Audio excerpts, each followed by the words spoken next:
होने जा रहे हो संध्या वंदन के लिए कुछ पुष्प ले आओ। और शबरिया हाथ में लई और रोहित से जवाब दियो है कि बेटा मेरी बागन को तुम जइयो रे, लाला मेरी बागन को तुम जइयो रे, लइयो तोड़ी के ओ फूल।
बात सुनी रोहित ने क्या किया,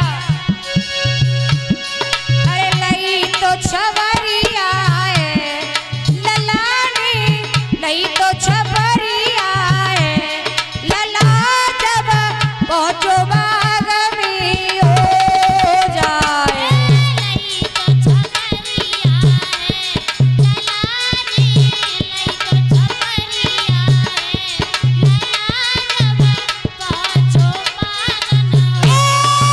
लई तो छबरिया है ललानी, लई तो छबरिया है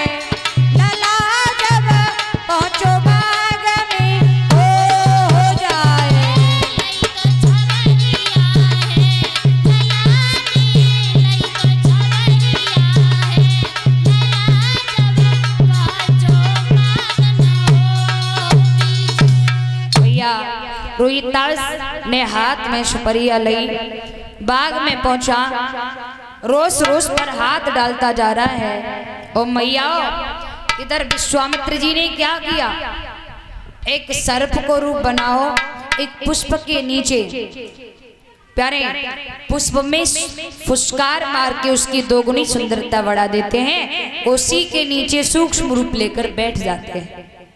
रोहित रोज रोज पर हाथ डालता है, पुष्प तोड़ता जा रहा है, तोड़ते तोड़ते छबरिया को भरता जा रहा है और सोचता जा रहा है आज मैं छपरिया भरने के बाद एक पुष्प अलग से इतना सुंदर लेके जाऊंगा जिस पुष्प को देखकर मैया ब्राह्मणी खुश है जाए और खुश है कि हमें खाने के लिए कोई अच्छी चीज। देख लो मैया, समय पलटते देर नहीं लगती।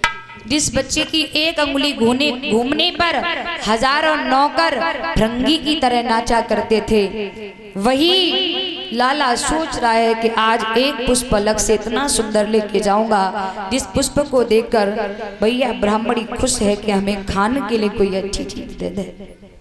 रोज रोज पर हाथ डालकर लाला ने छपरिया को तो भर लिया, और जैसे ही लाला की नजर पड़ी उसी पुष्प के ऊपर जिसके नीचे सर्प का रूप लेकर विश्वामित्र छुपे बैठे हैं।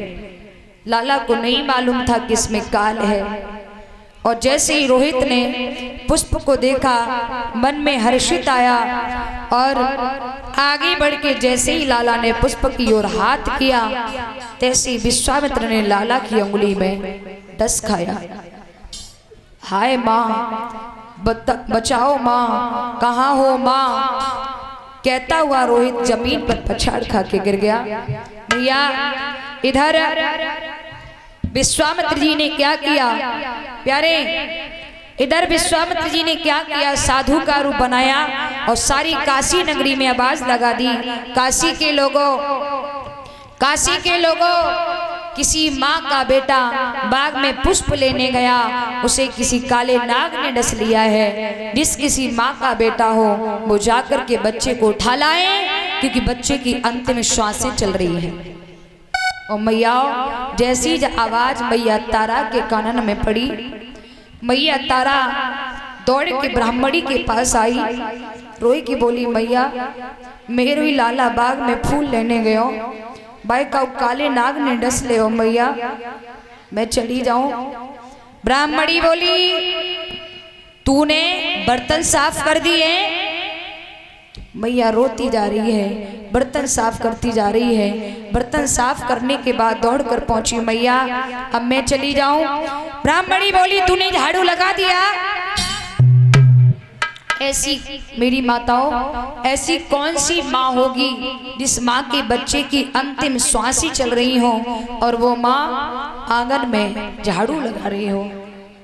मैया झाड़ू लगाए के दौड़ के पहुंची, हाथ जोड़ के बोली, मैया अब मुझे आज्ञा दे दो, मैं चली जाऊं। ब्राह्मणी बोली, तूने आटा लगा दिया? माँ रोती जा रही है, आटा लगाती जा रही है। दौड़ के पहुंची ब्राह्मणी के पास, मैया अब तो मुझे आज्ञा दे दो। किसी ने कहा है ना, पराधीन सपने सुख नहीं, और करे विचार देखो मन माही। भैया ब्राह्मणी के पास में मैया पहुंची, मैया मैं चली जाऊं। ब्राह्मणी बोली, सुन, मर गया हो तो उसे वही फेंक कर तुरंत लौट कर आना, 20 बार सोना देकर तुझे खरीदा है, समझी नहीं समझी? और मैया जैसी जब बात कही, मैया तारा ऐसे भागी जैसे एक गाय बछड़े के लिए रमा करके भागती है। बेटा बेटा बेटा बेटा कहती हुई गिरती उठती हुई चली। जैसे तैसे बाग में पहुंची, रोज रोज को देखती जा रही है, लाला कहाँ है। और आगे बढ़ी तो क्या देखा है कि बेटा रोहित जमीन पर पड़ा है और मुंह से झाग बह